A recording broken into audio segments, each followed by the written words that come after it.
Good afternoon, everybody, and welcome. I'm Rabbi Ron Simons. I serve on the steering committee for the conference, the Community Steering Committee.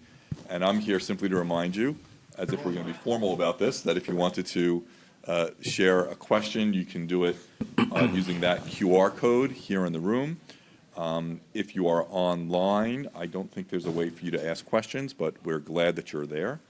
And you'll forgive me, I'm going to be here for part of it, and then I have to go to another session. But we're in very good hands with Robert and with all of our guests. Thank you all so much for what you do. Thank you. Thank you, everybody. Thank you all here. So my name is Robert Rosenthal. I'm the CEO of the Center for Investigative Reporting, but I'm not here today as in my journalist hat, but as someone who's been fortunate to spend a lot of time in San Quentin prison with some of the people on this panel. And, you know, during this conference, we've heard a lot of grim information and news and stories, and we're at a difficult time for our country and the world. But this conversation is about solutions and about transformation, about intention and spirituality.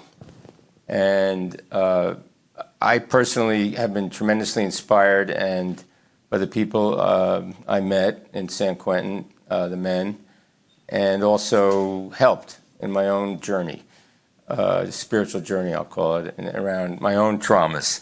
So what we're going to do is have a brief introduction. We have people here literally from Pittsburgh, also from Germany, as well as people who have been involved with an organization called Guiding Rage into Power, which is the program I was alluding to that was created in San Quentin and now is operating in Californian prisons. With lifers. So we're just going to start off, and what I've asked everybody to do is sort of tell a little bit for 4 or 5 minutes about their own personal journey with as much honesty and transparency as possible, because it's really going to be important to understand where everyone has come from to where we are today at this moment. So, Tommy, do you want to start? And I'll let everybody introduce themselves. Thank you, Robert. My name is Tommy Winfrey. When Robert told me I had to introduce myself and I had to tell my personal story, I had to think where I wanted to begin. I think it's appropriate to begin. I was born in Southeast Texas and raised there until I was about 8 or 9 years old. And why I think that's important is because it was a very segregated place growing up. And whether I knew it or not, I was subliminally ingesting a lot of ideology in my formative years of how society operated there. When I was about 9, we moved to LA area, and it was a giant melting pot, and I kind of was exposed to all different races. It wasn't just white side of town and black side of town, and I grew up my teenage years, and at the age of 19, I was heavily involved in drug activity, and I got in an argument with another gentleman named Shea Sibbett, and I took his life. For that crime, I was sentenced to 25 years to life in the state of California prison system. And through my journey of prison, it was another forced segregation. When I walked into the prison system, the first question they asked, what race are you? And I told them white, and they sent me off to live with the white guys and learn the politics of the white inmates and abide by their rules, basically. Through my experience, it is coming in at the age of 20 years old by the time I actually made it to the prison system. I had started to get indoctrinated in, white supremacy ideology, just how things operated in the prison system, and I ended up adopting a lot of the belief systems, and I use the word adopted to mean like I just took on belief systems other people had handed me. I was involved and I earned my bones, if you want to call that, but I harmed another individual, and that allowed me to put a swastika on my chest.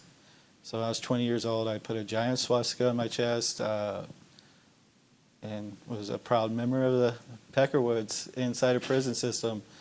And for the first 10 years of my life, I was angry. I was angry about my family life. I was angry about why I was in prison. I blamed my victim for putting me there, for making me kill him. And it wasn't until I got to higher education and start to learn some critical thinking skills and start to examine my life and then get into programs like GRIP and really starting to understand who I was as an individual and where my belief systems came from, I began to change. I began to transform my life. And one of the things inside the GRIP program is we write a letter to our child self, and it really made me reflect on, what happened to that 5-year-old kid that just wanted to hold his puppy and be next to, like, just so full of love. How did I get to this place in my life where, violence was the first answer? And if you didn't look like me or you didn't talk like me, you were different than me, and we didn't have anything in common. So I was successfully paroled by the state of California in 2017 by the parole board. A lot of that had to do with the insight I developed into why I committed my crime and just understanding. And since that release, I went to San Diego State, got my bachelor's degree in criminal justice, went on to become an executive fellow for the state of California. Last year was appointed by the governor's office to write policy with the California Conservation Corps, where I now work permanently at their Lake Elsinore Center, Los Pinos Center, and help young people in our Conservation Corps navigate life, transition into careers, and that sort of thing. Thank you. Greetings, everybody. My name is Fatim Jackson, and I am a facilitator with the GRIP program, where we go inside prisons and we teach the curriculum of GRIP, which stands for Guiding Rage into Power. But before I go into that part of me being a teacher and a facilitator, I just want to share that, my historical background, that I was once a student before I became a facilitator. I served over 21 years in the California prison system for a violent offense of carjacking and attempted murder. I come from a background of gangs, drugs, drug use, drug selling, drug abuse, and just a lot of dysfunction generally, family-wise and community-wise. The community I lived in, Long Beach, California, was a lot of infestation of these activities. And so I was pretty much groomed in a certain lifestyle. Family members were involved in gangs and street life, and I pretty much adopted it, like Tommy said, and took it on and adopted it as part of my character and thought that's who I was. And throughout that process, I got into a lot of trouble and became a juvenile delinquent, When I was 16 years old, I had got into trouble and was sent to juvenile hall. And I was given the opportunity to get out and get a summer job through the local businesses in Long Beach at the time. And my probation officer really encouraged it, told me to go in there, fill out an application, and be truthful about my history of offenses. And so I did. I went in, filled out the application. 16 years old, very nervous. Mind you, I never had an interview before. And all I was told by my family is, look nice. Go into your interview and just look nice, and that's enough, right? But nobody told me that I would have to talk. That I would have to say something. And so I was already dealing with anxiety issues, but I did wanted to try to make some changes in my life because my mom, as well as my girlfriend at the time, was encouraging it. And that was the first time that I heard it in a certain way. Like, Fatim, you really need to change. You was a good guy. I heard that. And so I made that attempt. And when I went to my first interview, it was a Taco Bell. I remember this very, very clearly. I went inside the room and I seen the employer, the interviewer, reading my application. And so he never looked up at me. He just asked me, why am I here? And I told him I'm here to get a job. I'm very nervous. My voice is breaking up. I can feel it. I just really wanted to just leave out the room, right? But I just got out. I want a job, right? And he said, no, why are you really here? And I was confused by that. And he was like, are you here to rob the place? We don't hire people like you. And I was so stunned by that. I didn't know what to do. Like, I was just shocked, and then he basically said, you can go. And I didn't even, and there's a middle-aged white guy.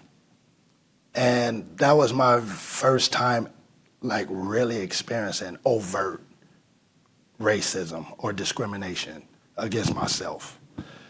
And they had other establishments there that I was supposed to do interviews with, but I was so discouraged, I just left.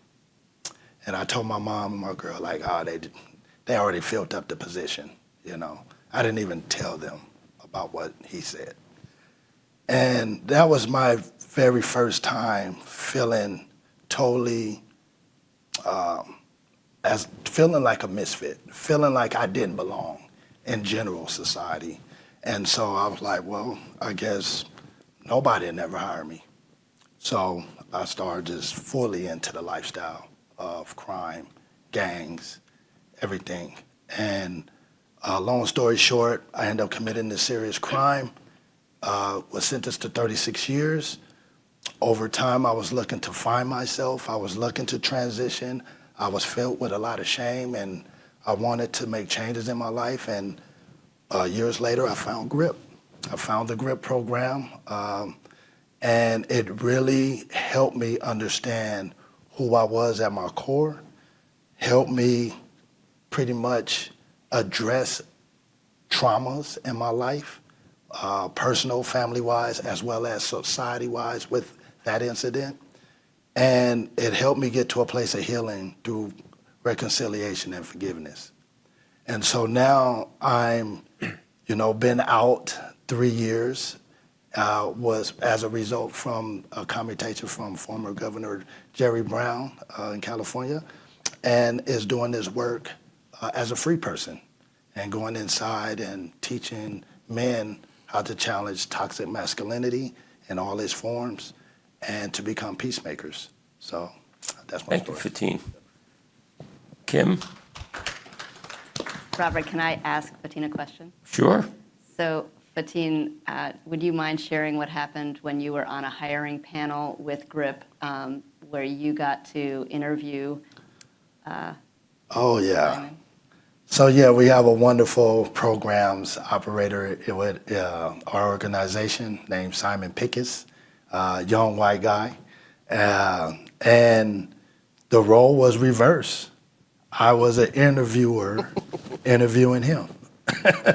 Middle-aged I'm black a middle-aged man black guy giving a white guy. giving a white guy a chance that I didn't get. So, and he's with us. Thank you. Kim? So, hi, my name is Kim Gross-Moore, and I'm the executive director of the Guiding Rage into Power program, the GRIP Training Institute. And I think I have to say first that the reason I do this work is really because I get to work with amazing people like Fatim and Tommy and Trino and others who have lived experience that are providing true solutions and I think really where transforming our society is going to come from. So share a little bit about what GRIP is and then how I came to it. So Guiding Rage into Power is an intensive healing and accountability program in the state prisons in California. We're in 5 prisons right now, soon to be 7. It's 104 hours of intensive trauma healing, mindfulness-based process work and learning tools and capacities to be able to turn your life around and become peacemakers. And we serve largely lifers, which is in California, that's you're serving a life sentence with the possibility of parole. So you have the chance to go to a parole board and make the case that you can be found suitable to come home, as both Tommy and Fatim did. And in the last 10 years, we've had more than 1,200 students graduate from GRIP. 528 have been found suitable and have come home. And they are serving, young people. They're going back in to the prisons to teach GRIP. They are working as drug alcohol counselors. They're serving homeless people on the streets of San Francisco and San Diego. They're rebuilding family connections. And our recidivism rate is less than 1%. So I was blessed to find GRIP. It really is a spiritual journey for me, a personal journey for me. I had been involved in education work and political policy work through grassroots community organizing, faith-based organizing for many years. And I was at the meditation center where I was studying to be a Buddhist chaplain, and the founder of GRIP, Jacques Verdun, came to give a talk with some graduates of the program. And a gentleman named Terrell Merritt was one of the speakers. He had just been released from San Quentin after many years. And he, at the end of his story, he looked into the room and he offered a genuine apology.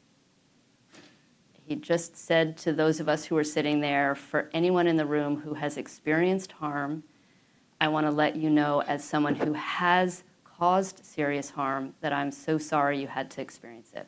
I'm sorry for your pain. You did not deserve it. And in that moment, I had a healing experience. It was a sense of, I recognized a longing that I didn't even know that I had to hear something like that. And that was the beginning. I found ways to get to know Jacques and train as a facilitator, and then eventually become his successor and work to build the organization. And I want to just say that it really is healing and accountability that is a mutual process. So when I go into prison and teach the course, I am working with my colleagues like Fatim. I'm working with a group of students. We are building it together. And right now I'm working in a prison where many of the people who are the students have committed serious violent crime against women. They've killed their wives, they have committed rape, they've committed child molestation. And they are there because they are really trying to turn their lives around and both heal from whatever happened in their lives, but also learn how to really take accountability for what they did and make amends. And to me, that makes me feel safer as a mother of a 14-year-old girl, and makes me feel better about the world, the possibility of the world. And as a woman, as a white person, as a descendant of Jews who fled genocide over and over again in Russia, in Poland, in Germany, and also as the descendant of colonizers who can trace our lineage back to the Mayflower, who perpetrated genocide, I think that the work of healing and accountability is so important for all of us to learn. So I don't think about, actually for me, it's not about eradicating hate, because that does feel like it's still in an us, them, blame framework. I think it's really about transforming hate, and that's something that takes the work of all of us to learn how do we open our hearts to even those that we may not think deserve it. Thank you. My name is Trino Jimenez. And the reason why I'm here today is because 36 years ago, 1986, my oldest brother was brutally murdered. The perpetrator took a bumper jack and he beat my brother over the head 17 times. After this horrendous crime, he returned back to the scene of the crime and took a broken bottle and slit my brother's throat. Usually in cases like this, a person's apprehended and you get a name and you get a face, and the person goes to trial and he goes to prison, and that pretty much is the end of the story. And we don't know anything about who this person was. So for the next 29 years, I didn't know anything about this person other than he murdered my brother. That was the identity that he bore. But it wasn't until 2015, through my Christian faith, that I felt compelled to write a letter to him. And I wrote a letter wanting to convey to him that, first, that God loves him, And second is that I wanted him to be free of guilt and shame that maybe he's carried for the last 29 years. And thirdly is that I said that my faith requires that I forgive. So that was the message that I wanted to send to him. And to my surprise, he wrote back to me, and that started a dialogue between him and I. And it was him that introduced me to the restorative justice programs that are there in California, such as GRIP. And I was able to participate in what is called the Victim Offender Dialogue.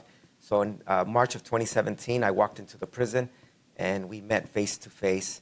At the time of the crime, I can be honest and transparent that I had a lot of anger in my heart. And this falls in the category of a hate crime because he was black, and there's a division between blacks and Mexicans, but his hate was more of an inner hate. It wasn't really a racial hate. And for me, I remember at the age of 18, I wanted to hold the entire black race accountable for the action of one man. So I knew I was severely damaged, and I needed to address the inner feelings that I was battling with.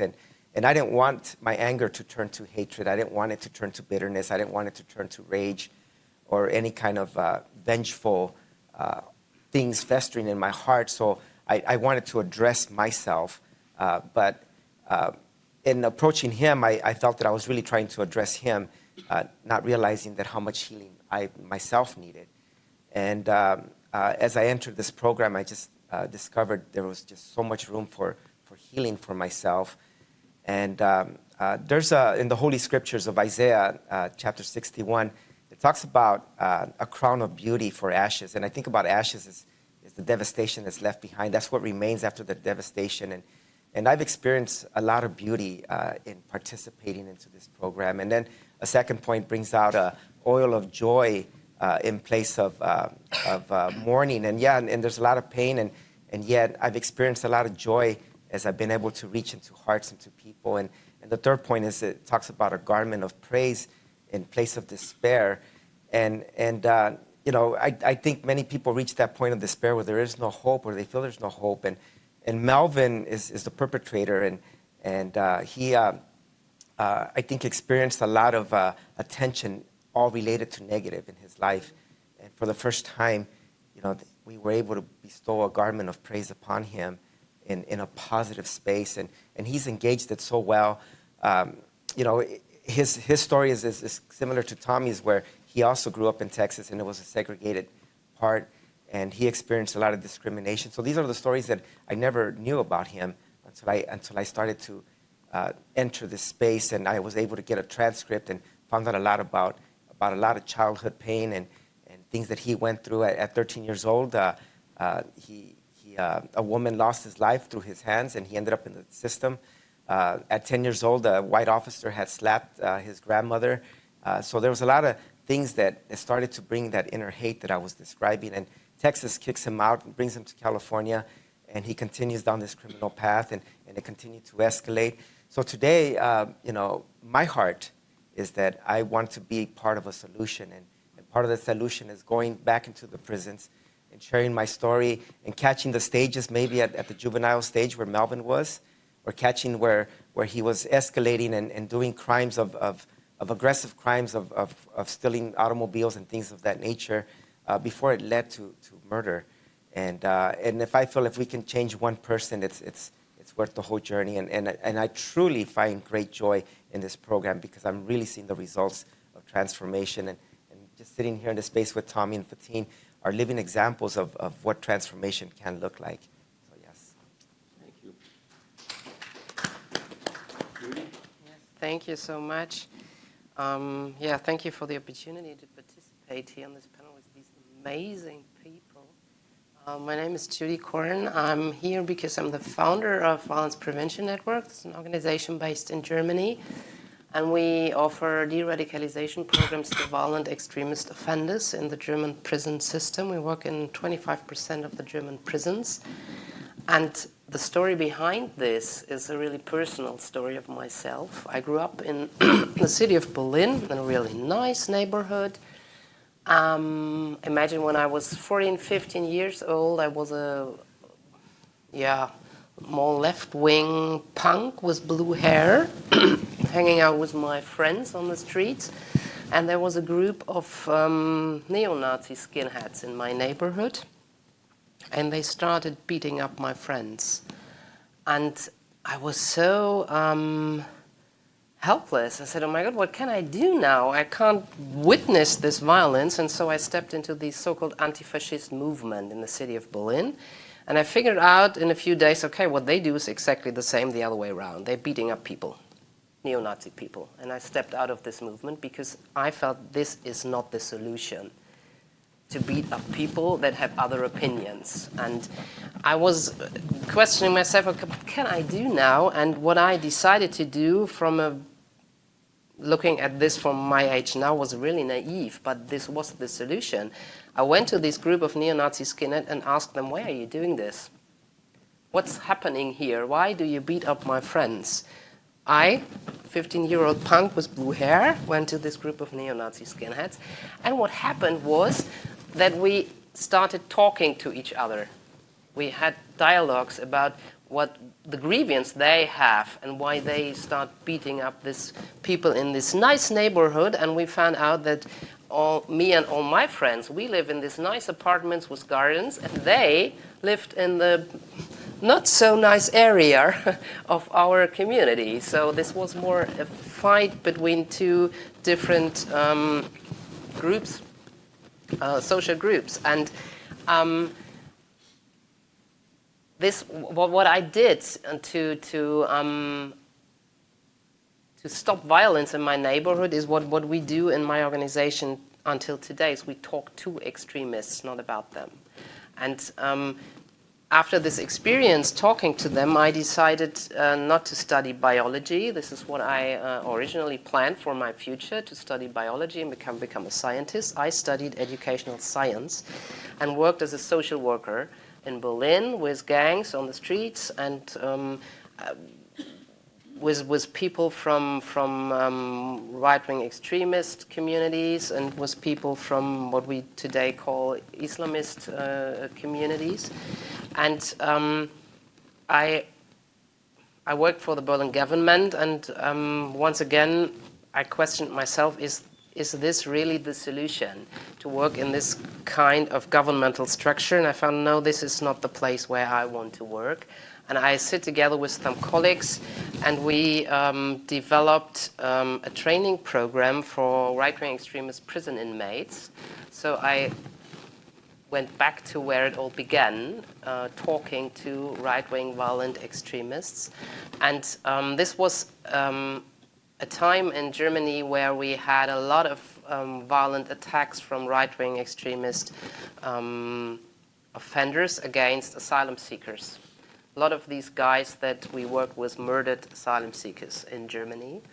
And we had a lot of anti-violence programs in the prison system, but none of these programs questioned the justification of the violent act. So what they learned, what they were trained, it was anger management. Yeah? But none of these training programs deep dived into their biography and answered the question, what happened to you? Why did you become such an angry, violent person? Why are you able to kill someone else only because he is from a different community, or he speaks a different language, or he looks different to you? And this is what we do with our participants in our training programs. I think it's a little bit similar to what you do. We deep dive into their former life, into their biography, and we help them to question themselves and to find answers what brought them to the point to be incarcerated in the prison system. And this training program takes several months. And after they finish the program, this is a transition phase before they are released. Yeah, we make a program or a plan with them, what can happen when you will be released, because in Germany, especially when it comes to young people, even when they murder someone, they will get out of the prison after 10 years. So if they are older, it's sometimes 20 years, but none of them will face a life sentence. Everyone will come out of prison, so we have to prepare them for their life after imprisonment. And this is what we do. And when they are released from prison, we coach them or supervise them for 12 months plus until we have the impression, okay, this person is able to manage his life on its own. And we try to describe this process as education of responsibility. We want to give them the responsibility of their own life back, and we want them to stop following the commands of someone else. We want them to be able to build their own opinion, to collect as much information as they need, and then to build their own opinion. What is the right decision? What is the right way to behave? What direction should I go now? And it's a bit like post-parenting or something like that. Yeah, this should have happened when they were childs or juveniles, but it didn't. And this is what we can offer to them. And it's a program that takes, in most cases, 2 to 4 years until it ends and until we say goodbye to the participants. We're going to come back. I want Norm to introduce himself and tell his story, and then we're going to have a conversation. And also, if you have questions, please feel free. Hi, my name is Norman Conti. I'm a professor at Duquesne. I'm deeply humbled by these profound stories I've heard right now. Mine's a little more simple. I'm a local guy. I grew up about an hour north of Pittsburgh in a little city called Newcastle. I read a lot of comic books and watched a lot of movies as a kid, and I wanted to be a superhero, so I thought being a police officer would be the best way to do that, and that was always what I wanted to do. I graduated from high school at the time of the Rodney King beating, and I finished my first year of college the night the verdict was announced and the LA insurrections started. Going to college from a small town, going to the University of Pittsburgh, was a huge transition. It was like a brand new world, and I really fell in love with learning and education. I barely graduated from high school, I should probably point that out.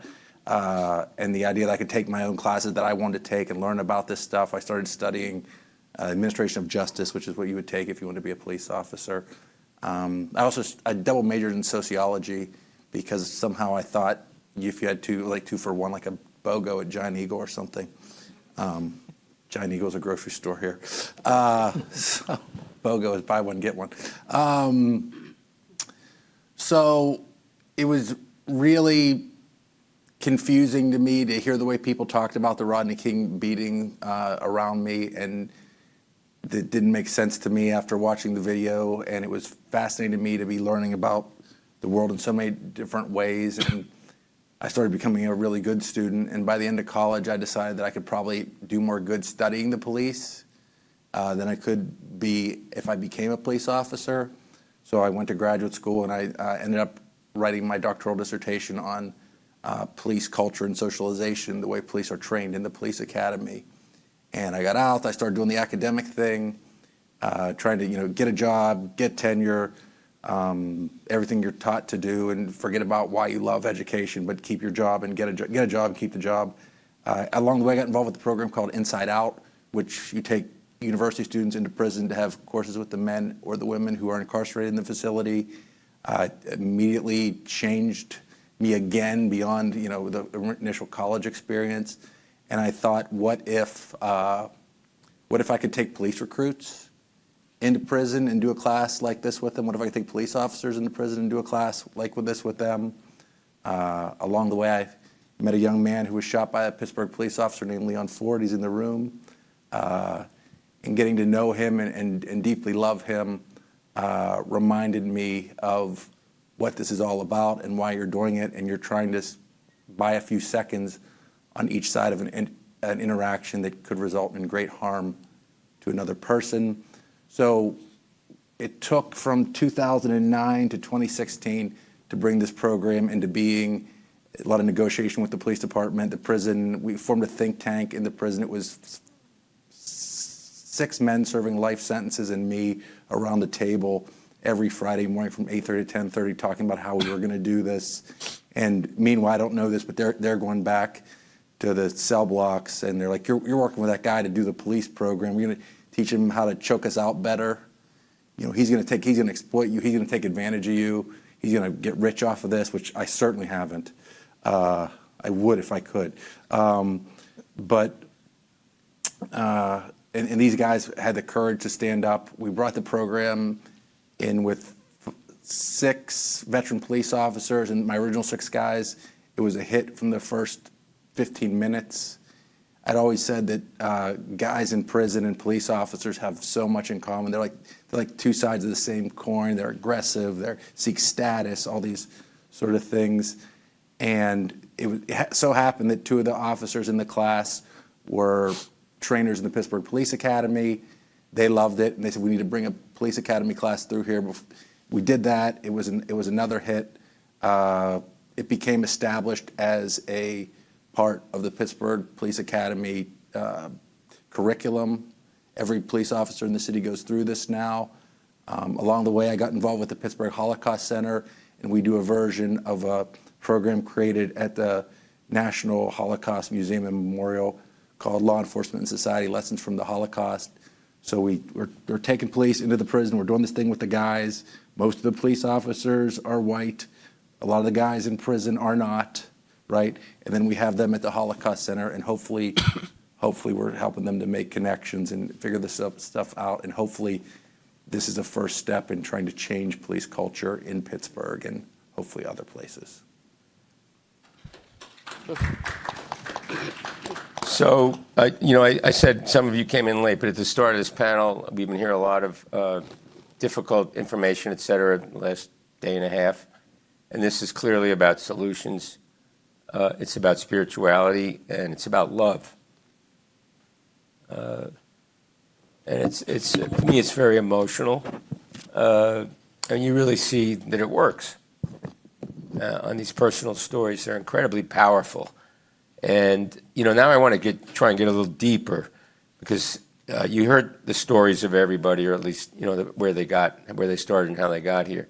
But I think it's complicated for a group of people. I just understand this transformation, and it's wonderful to hear the honesty and also the horror of where some of you came from, or what you had to experience as a victim. And your work in the prisons and both of your Genesis stories are very powerful. But I'd like either maybe Tommy or Fatim, can you describe a little bit about the feelings you had, not only when you started, but as you began to understand that you were really changing?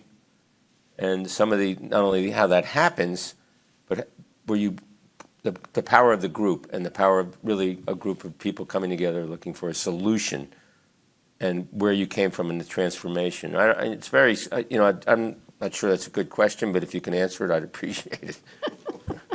The difficult question. Yeah, I'll save you, Fatim. No, I think it really began with me when I look back at my change, because I don't think there wasn't this aha moment. The class, like, you look in the mirror and all of a sudden you say, "Oh, I got to change my life." That didn't happen to me. Most gentlemen I knew in prison, that never happened. I think, one, I went to a prison that believed in programming and really believed and supported. There was 3,000 volunteers that come into San Quentin every year that really emphasized that transformation. So I was, instead of a violent prison like the ones I spent a lot of time in, where racial segregation was the emphasis. I had to worry about walking out of my cell every day and being stabbed based on the color of my skin and nothing else, like for something I didn't do. And so I was bonded to individuals that espoused hateful beliefs. I think when I was immersed in an environment, it was about culture, it was about learning, and it was about people like Kim coming in and doing work with you from the community and truly seeing you for who you were, and not for the worst decisions you ever made in your life. I was really skeptical at that point in my life. I had been incarcerated over a decade at that point, so I was like, what's their motive for coming in here? And I think you've heard some of their motives, just to make a better world, right? So I think when I start to think critically about that and, education, getting more educated, starting to see I didn't really know anything about the world. And then programs like GRIP, especially where they're intensive and you're faced with the decisions you make. And then you have to start to explain that and start to explain where your ideology came from. And you start to realize, like, I just followed the people around me because that's how I felt safe, right? It was and starting to feel shame, deal with the shame of your decisions. And Robert, I swear, this is something I truly, truly believe. Like, there's nothing more powerful than shared experience. And when you sit there, and Fatim and I were in the same group in GRIP, and like, we grew up really close to each other, like miles away. But he's of a different race and has had a lot of different experiences than me. But we're the same because we've shared very similar experiences. And you can be open and honest, and like, how can you like not see that individual, not see past race, crime, whatever, right? I think those shared experiences are powerful motivators to change. And I've gone through the program not as an incarcerated person, but as a really a guest, and I'm not sure how to describe myself, but as part of a group. But I felt incredibly fortunate, and the experience really was transformative for me. But Fatim, can you describe, because we're hearing common themes here in different ways, and Trino alluded to it with the man who murdered his brother. But the idea, and for people to get to what you would call the original trauma and the shared experience around that, because I think in terms of everything we're hearing about hate and the world we're in today, there's probably a lot of shared original trauma that people don't know how to deal with, or it's the seed that creates the rage and the hatred and the going after the other. So this program, can you describe a little bit how the steps to get there and what you have to do? Yeah. Excuse me. So I would say, as far as our program, it's a year-long, like Kim said, and we do a variety of exercises, a variety of assignments that goes really, really deep into our trauma history. And one of the assignments is called dealing with two kinds of pain, original pain and then secondary pain. The original pain is some event that was very traumatic, usually as a young child, and that can be a form of abuse in different ways. It can be neglect, it can be abandonment, it can be just totally feeling like their voice is not heard or they're not being seen, can be a form of trauma. And we have them identify these events and, feel the feeling of it, like as they recall these events. How does that feel? Talk about the difference between feeling and thinking about it. I've seen it. Right. So feeling is, as we know, emotions, anger, hurt, grief, even the variations of anger, irritation, annoyance, things like that. Thinking, a lot of times we ask folks how they feel, and sometimes they say, I feel good. Like, what does good actually feel like as an emotion, right? Good is just a description of a feeling. And some people it'd be hard for them to say happy. I feel happy. I feel excited. I feel elated. And the thinking part, we try to connect both the heart with the mind with the work we do by focusing on the sensations and emotions, and then what are the thoughts telling you from that. So our goal in the work we do is to have folks look at their trauma in their past, allow themselves to feel all of it, the ugliness of it, the unpleasantness of it, and to know that they're being supported by their peers, in the program, and that they're going to make it through it. And So there's our- this common, I mean, you're all sharing, and the power of going back to that original moment that you're Right. being honest about. Right.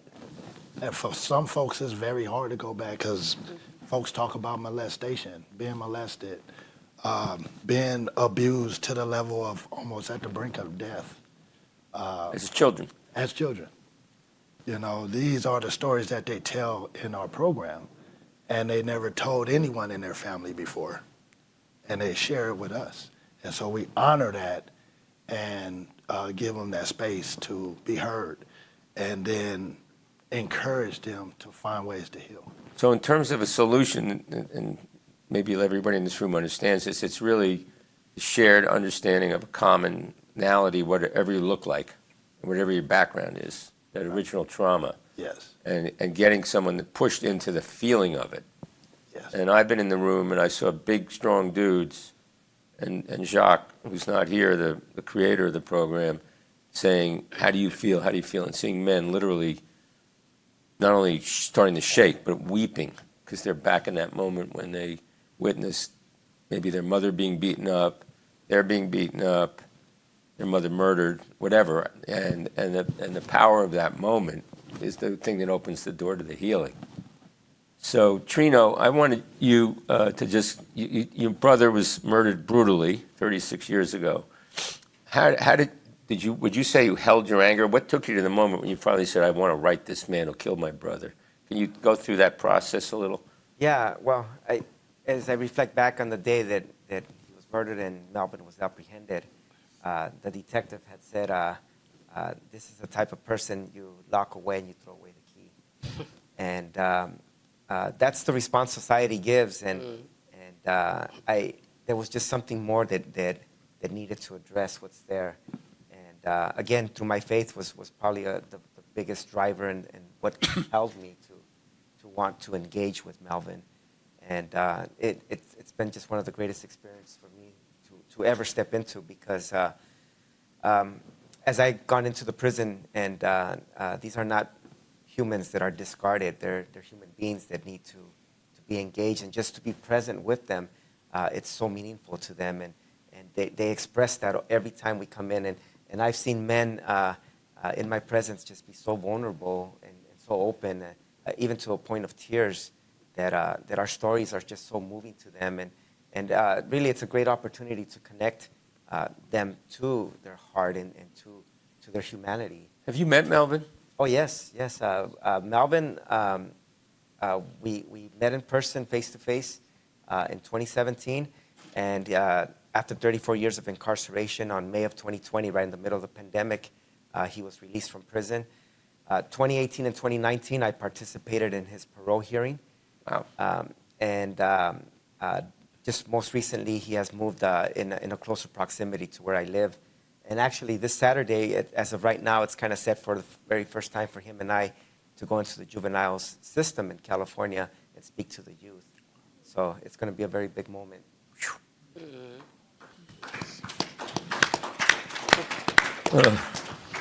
So, Judy, you're working with German young men, probably all white. Mm-hmm. And what do you hear that's similar to the neo-Nazi, Nazi murderers killed? Is there similarities that are universal here when we talk about hate and the evolution of people? Yeah, I think it's about relationship. It's about raising the hand to someone and giving people the feeling that they are worthful, and that's the basis of everything. And if a child grows up being neglected or being not listened to, we all know what can happen to this child. And if we give people the chance, and if we offer a relationship, I think this is what your program does. Yeah, you offer a relationship to people, and you trust these people, and you trust that they are able to change, and to empower people to change themselves. This is such a powerful process, and I think this is similar to what we do with our participants in our program. We offer them a relationship, and we don't see we don't reduce this person to the crime. We see the whole individual with a unique strength, and we help these individuals to identify what is my unique strength. Yeah, with what could I work? What is my power? And this is part of the training program, and you would call it healing. I never called it that way, but I think it's really similar to what you do, and I only can imagine how much energy you need to go through such a process of change. Thank you that you did that. Yeah, they represent a big group of people. And Norman, do you feel there's similarities? And can you talk about or describe some of the moments where, I'm not sure mistrust is the wrong word, where you're bringing, police, law enforcement in to meet men who are incarcerated, and the fear of the vibe, and how you break that down? Well, it's fascinating to me. I feel like I need to go through GRIP. Probably do. But when you talk about that original pain, that original trauma, it's like we all have something about ourselves that might be related to that, right? Something we hate about ourselves, and usually we project that onto other people, right? I mean, I think the whole concept of race is based on that, right? It's this invented thing to say everything that troubles me about me and people like me, we'll just say they're like that, and we'll hate them. And so we're all in a bad situation due to that. But then when you layer on top of that the stigma that accompanies incarceration, right? Misfits and monsters, the worst of the worst, the scum of the earth, right? You go into prison and I don't even remember what I used to expect to see when I would do this. And then we have right now, the police are very highly stigmatized, right? It wasn't quite like this before, but in the past few years, it's exploded into this new thing. So when it used to be just bring university students together with incarcerated citizens, that they see how much similar they have. It's much more powerful when you started doing that with police officers a few years back in the wake of George Floyd and Breonna Taylor and all that. It's both sides are being humanized and destigmatized at the same time. And since given the topic of this conference, 3-4 years ago, when the Tree of Life shooting happened, we had taken the recruits to the Holocaust Center on Tuesday to do the law enforcement society lesson from the Holocaust with the Holocaust Center. That Friday, we go down to the prison and have just a really kind of intense anti-police thing. And I have to kind of intervene. One of the training officers says, "Norm, you're like a referee because you call it right down the middle and you intervene when you have to." And I said, "Actually, I'm like a couples therapist, and you don't know you're married." So we got through this thing and we left. And the next day was a Tree of Life shooting, and we weren't scheduled to go back to the prison for a few weeks. In the interim, the guys in prison are going to the staff and the educational, there's a high school in the prison. They're going, "Are our police okay? Are these police that have been through this program with us, did any of them get hurt?" And the staff they don't, and when we got back, they were so happy to see them, right? And by the end of this course, every time, regardless, now, later, back then, in the future, all the guys on the inside want to see the police be the best police they can be. And this was I had to fight a lot to make this thing happen, even with the guys that supported me. And one of the guys, Malachi, is one of the smart, he's a genius level IQ, and he'd say, why should I do this? Why should I want to go and help the police be better police? And I said, "Malachi, the police are out there. They're always going to be out there. They're in my neighborhood. They're in your neighborhood. They're in your neighborhood in a very different way than they're in my neighborhood. You have people you care about in your neighborhood. This is your only chance you're ever going to have to try to impact the police and impact how they do their job in your neighborhood. And he's smarter than me, but I had him pinned in that moment, and he had to do it. And he's one of my best friends. So, Thank you. Kim, so you told your origin story. I have two questions for you. One, as a petite white woman going in there and dealing with very few people that don't look like you at all, and a different gender, what did you feel like, and how did you get accepted? And the other question, well, why don't you answer that first?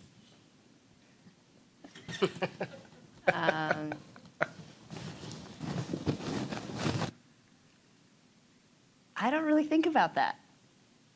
I think I just, it felt like it was an issue of integrity for me to, I recognized that there was certain types of people, certain people in our society that had been invisible to me and left out of my heart. And I wanted to do something about that for myself and my own spiritual journey. And so going into prison to connect and reconnect with the community of folks that our society puts, behind bars, behind walls, where they can be invisible, that I needed to do something to break that down. So I don't know. I guess yes, there are times when I'm the only woman in the room, and I'm sitting in a circle with 35 or 40 men, and it gets pretty intense, and we do talk about male role belief systems. We talk about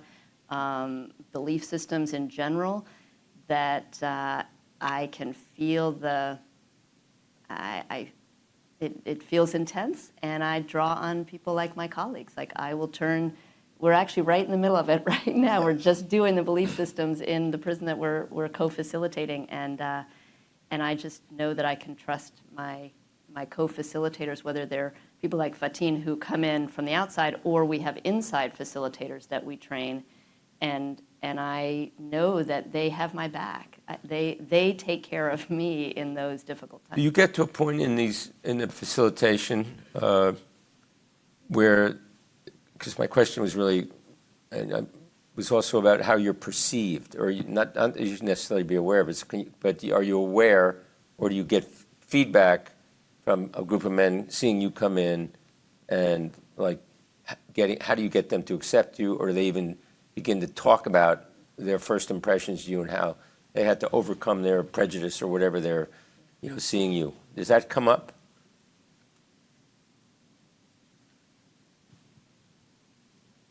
I don't know, maybe that's a question more for Fatim or Tommy. What's it like to have someone like Sure, him come okay. in? I mean, sure, I do the work to build credibility by being genuine and honest and show up every time and take seriously people's stories and don't judge them. And, I think it was Thomas Merton who said, our job is to love. It is to love, I'll paraphrase, I don't know it exactly, but to love without deciding whether this person is worthy or not. And that's what I do. I go in and I make sure that I have some way to love every single person in that room, and I don't focus on what have they done as the primary thing that I'm determining about them. So I think over time, I think I get feedback that folks do come to trust that and hold that as a. So this is maybe a question for the three people running nonprofits. I mean, for me, one of the frustrations is clearly there's something here that works, and is a solution, and it's based on lots of things that maybe society in general doesn't want to deal with or confront.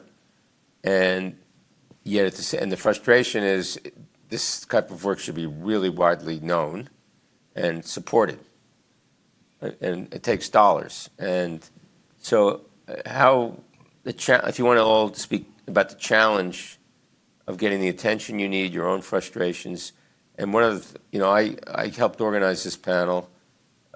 Laura, added Norm and Judy, because I was not aware of their work. But part of my intention is the potential of their creating an alliance. We talk about, or I talked about in the network here, the nodes, and connecting around solutions. So that's just a thought, and maybe someone in the audience has some idea around that. But how frustrating is that for all of you? Because you're really transformative. And do you get government fund? I know there's some. How does it work, Judy, in Germany?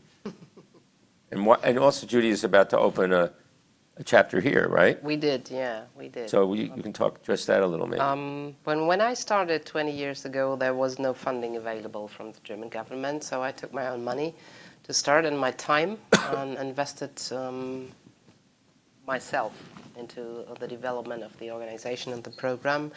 And it took me years. It took me years, and yeah, I have gray hair now. It took me years and the color of my hair to convince the German politicians to invest into this. But in the end, I succeeded through being patient and talking to them ever and ever again, over years. And I went to the parliament and I talked to the different ministers, and I convinced people to come on board that have the better connections, so really wealthy entrepreneurs. When they call the minister, he will pick up the phone. When I call, he won't. So it took me a long time, but in the end, we built an alliance with other organizations in Germany, and we all together succeeded in convincing the government that there is a necessity of sustainable funding. How did you end up in Pittsburgh? What? How did you end up now opening an office here in Pittsburgh?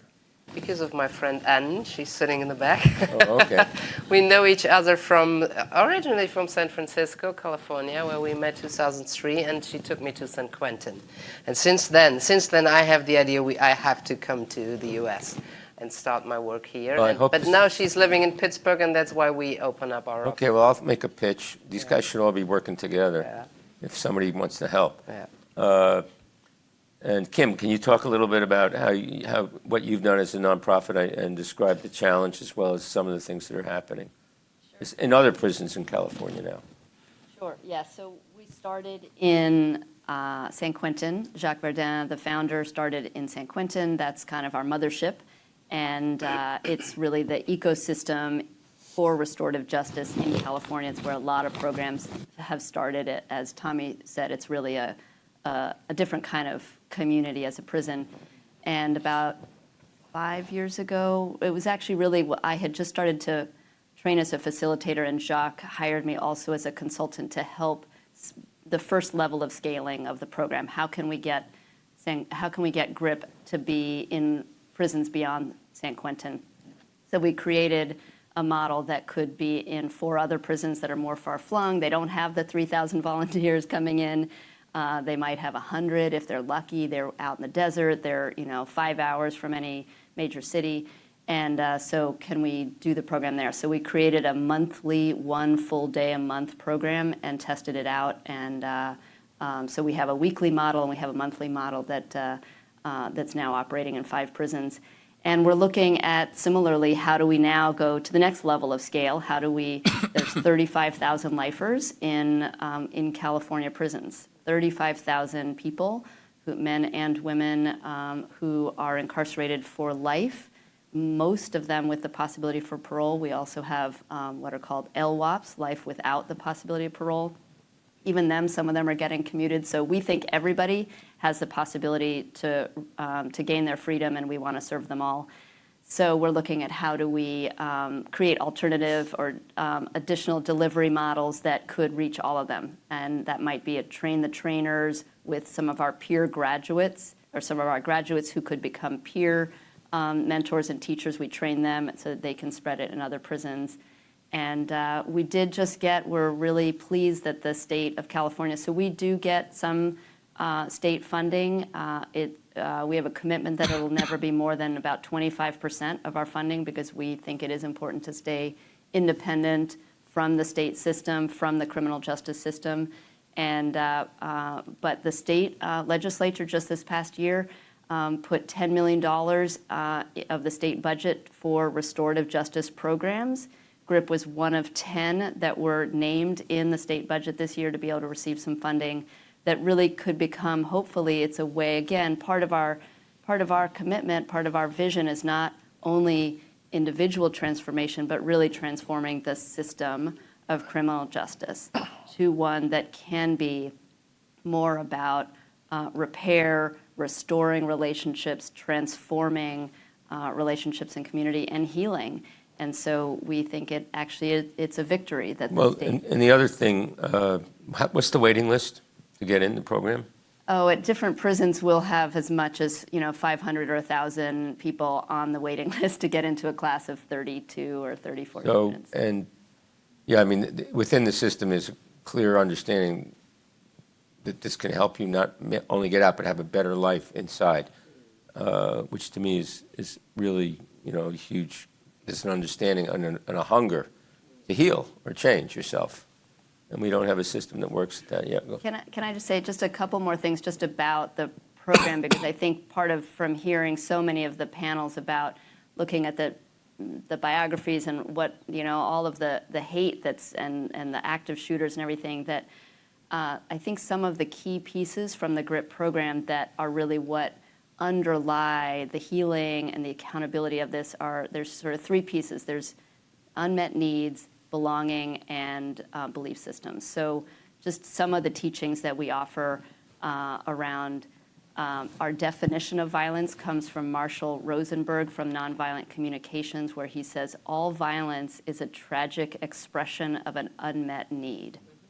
So we really look at, as Fatim was talking about, at really what were the unmet needs that you had in your childhood that then led you to a path of addiction or gangs or whatever it was. So that's one, the unmet need. Another is around belonging that we talk about. It's a Navajo saying that someone who commits a crime is one who acts as if they have no relatives. And so we work to create relatives. We create a circle. It's a tribe. We build that container of commitment to one another so that people will have relatives, will have a sense of community, and we welcome people back into the human fold because they have been vilified, they have been named monsters, and they feel it themselves. And so to welcome you back into the human fold is important. And then the last one is around belief systems. And one of the things that we say early on in the course is that you are not here because of what you did. You are here because you believed the thoughts that justified what you did. And so at a certain point, about halfway through the year, we will start to look at belief systems and invite people to learn to see what the beliefs were, what the messages were that they got as children or in the gang or in their family or in their community, and then raise questions about them. At least question it. Is this something that continues to serve you? Is this something that actually causes harm to yourself or others, so that you can make choices, active choices about what beliefs you want to have and what would your beliefs be to really be a peacemaker. So, what's clear is this all happens within the walls of a prison, these programs. And one of the big challenges that I'm going to bug Laura about is how to get this outside the prison, because this is a solution, whoever you are, to the issues we're hearing about. It clearly works, and there are going to be people this can really help. And maybe this can help the presence here, can help catapult in some either collaboration or individually to really push this out. And so we have 20 minutes. We have a long time. We don't have to take the whole time. I'm going to ask there's a question from the audience, but I also want you to think about anything you want to say without being prompted, and because I think that's important. And I do, but one question I did have that maybe you can address, I'm curious, Trino, within your family, was your forgiveness acceptable to others who knew your brother? And and also with Fatim and Tommy, did you get forgiveness from your world for what you did? I don't know what you mean the victim's family. I mean your own families, because obviously they're victims as well, as I know you articulate. Trino, has that been something your family's been able to accept? My mother, I kind of kept it secret because I didn't want to hurt my mother for I think until 2017. After 2 years of writing, my mother has been acceptive. I had actually asked Melvin if he would write a letter to my mother, and he actually fulfilled that request. My brothers is a whole different story. Their pain is very deep. It's very difficult to balance that because I deeply love my family. I don't want to hurt them in any way, but yet I feel this is very true and very correct steps for me to take. So it's a very big challenge. It's pretty raw, but I do accept my brother's feelings. If they have anger in their heart, I don't judge that. So that's kind of helped me to be a little bit of a bridge, but it's very challenging. Tina or Tommy, was that an issue, or how did you deal with that in terms of your families? As far as my family, me being incarcerated, yeah, that was really tough. It was really tough. It was a real tough time for me. It was a tough time for my mom. At the time, I was 21 years old when I committed my offense, and I was a young father of twins. They were just a year. And it was the stigma that they had to carry throughout their life when they, the question asked, "Where's your father?" For a time, my daughter was telling her friends I was in school or military, and it just felt bad. I felt really sad to know that they had to create a story for me, in order to, be accepted or just not to be teased. And so it was very hard throughout those years, and we're still going through the challenge of mending relationships, mending my relationship as a father and them as my children. Me and my son is doing much better, but my daughter, we still have work. But my mom, just quickly, my mom passed away 3 years into my sentence. I remember when I was sentenced to the time of 36 years, she sat in the stand, she sat in the audience, sat there and had her head down the whole time, crying. And so that whole time I was getting sentenced, she never looked up once. And it was about a 15-minute procedure. And I just kept looking back, just hoping we can get eye contact and I can say I'm sorry through my eyes, but she never looked up once. That sent me into a deep depression for a time. And she ended up passing away. And so I had to learn how to deal with grief, loss, shame, all at a difficult time, and as well, they had to deal with it too. Thank you. Tommy, you want to add anything? Yeah, I think, much like Fatim's children, my mom told people I was in the Navy because every time she took a picture with me, I was in a blue outfit, right? So the easiest thing was to say a Navy, and like family would ask, where's Tommy? And I did carry that weight with me. For a long time, I felt a lot of shame because we blame the parents, right? And this conference has talked a lot about these young shooters, mass shooters, has been really focused on that lots of times. And we look at their home life, and I certainly didn't have the best home life. But I could tell you one thing, my parents never taught me to harm somebody else. They never told me it was acceptable to do the things I did.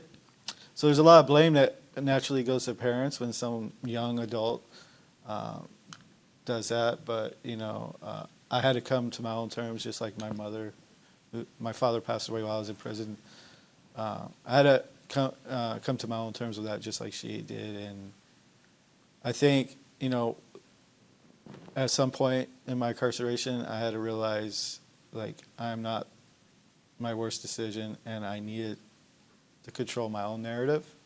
So I adopted the belief that I'm a murderer. I should act a certain way because that's how society said I was. And I think it took a lot of work and a lot of education for me to figure out I had to control my own narrative.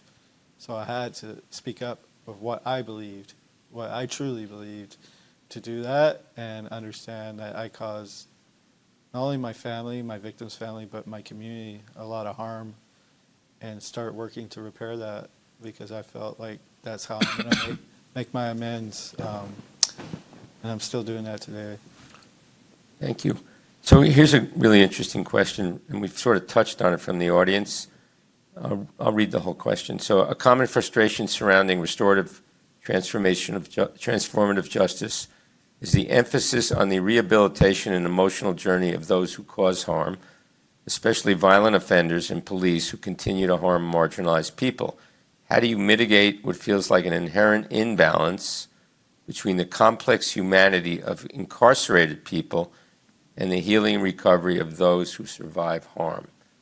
So I know as part of the GRIP program, you really, the forgiveness letter, really understanding you've caused harm. But Trino, maybe that's a good answer or question, and please, anybody else can weigh in, but let's start with you, Trino.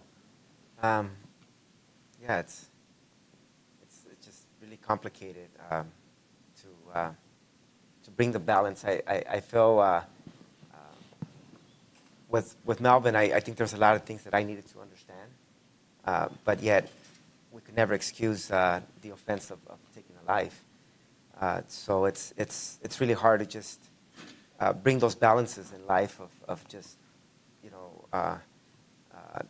stepping into that space of just really understanding their brokenness and their pain and going deep into those areas without really minimizing what the offense was done and how it was done. And because never have I stepped into a space to excuse behavior that is not appropriate.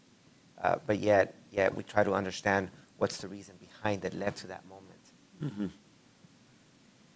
anyone else want to respond? Yeah, I would just add, I actually think that it is one of the tragedies is that survivor communities don't have access to much healing support groups and work, and that that's part of in restorative justice, you have these three, it's a triad of, you have people who've been harmed, you have people who've done the harming, and you have the community that is harmed and also has some responsibility, right? So you have all three, and so we have, programs like GRIP are investing heavily inside with those who have harmed, and there really need to be more programs for survivors also, because they get so little from our adversarial legal system, survivor services or survivor now. It keeps you in an us-them framework, and actually I think for Trino to have gone to the parole board hearings for Melvin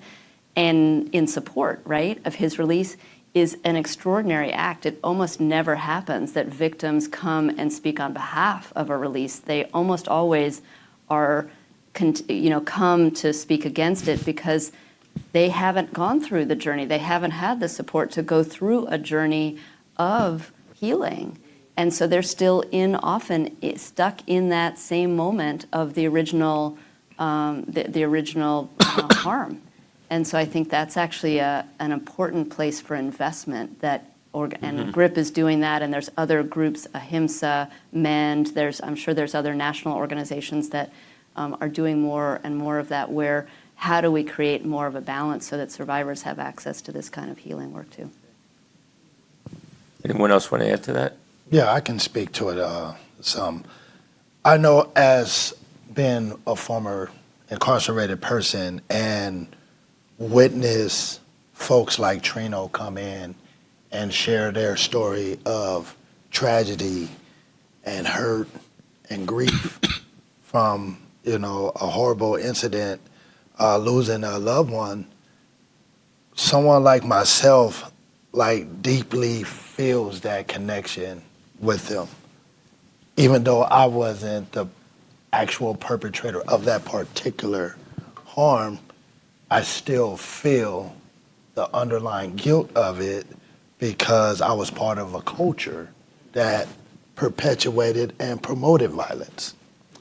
And to hear Trino and others, we had other folks, victims, survivors come in and share their story and then offer their forgiveness to us, you know, and show their compassion to us as offenders was nothing less than remarkable, because that was generally the first time that someone really seen me as a person and not as an act, not as the crime, not as a prisoner, not as a criminal, not as a gang member, but as Fatim, who is a flawed human being and deserves another chance.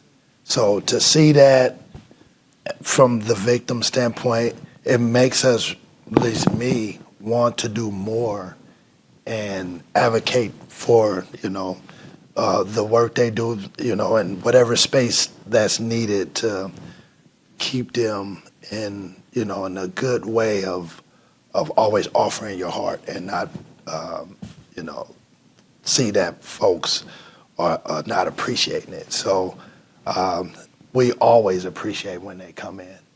Yeah, I just wanted to share that. Yeah. So we've been going quite a while. We had an extra time for the panel because there are 6 of us, and we can wrap it up. We don't have to go the full 90 minutes. So I just want to ask if anybody else wants to say anything or close the loop or add anything that you feel like is in your heart you want to share. I just want to add that I don't know if it's been explicitly said, but people that go into the criminal justice system for whatever they go for, even lifers, as Kim has alluded to, a lot of them return. And it's about, you know, what happens in these hidden spaces. If you want to, I have a friend that always says, if you keep a dog in a cage, he's going to act like a dog in a cage when he gets out, right? If you can't see the humanity of this population, there's a society that exists behind those walls. If more people don't get involved, do you want a good neighbor or do you want a bad neighbor that's, you know, thinks you're against them and doesn't fit into society, right? I think that alone is worth investing in these programs, whether you feel angry about it or not. It is a matter of public safety. It's a way to combat the extremism that is boiling in these prisons, right? Like, I'm with Robert. Let's fund these programs because that's where change is happening. And I have a friend, Upu, and he always says, once you know better, you do better, and that's true. So, like, let's keep educating people in prison and hoping they can do better. Well, I think, thank you. One of the more, actually, Kim, I think you said it, and Jacques says this, eradicate hate is fine, but this is really about transforming hate.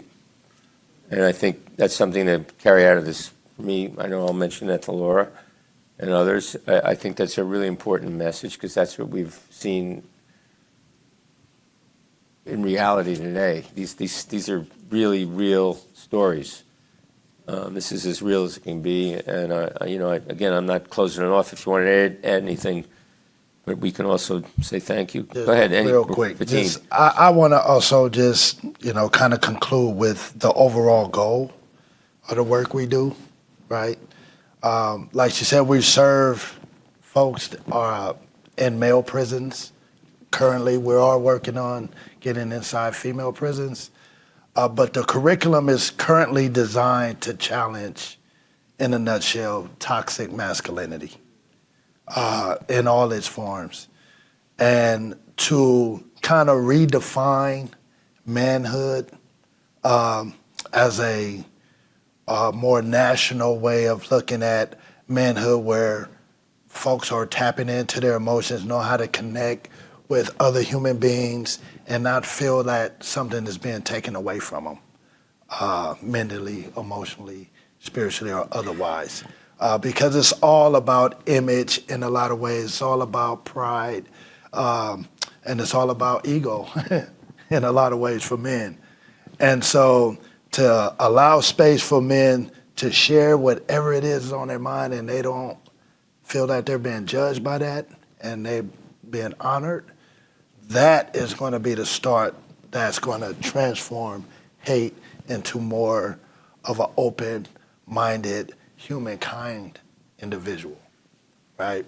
Because it's all about how do we relate. Oops, excuse me. It's about how do we relate, and we generally relate at the emotional level.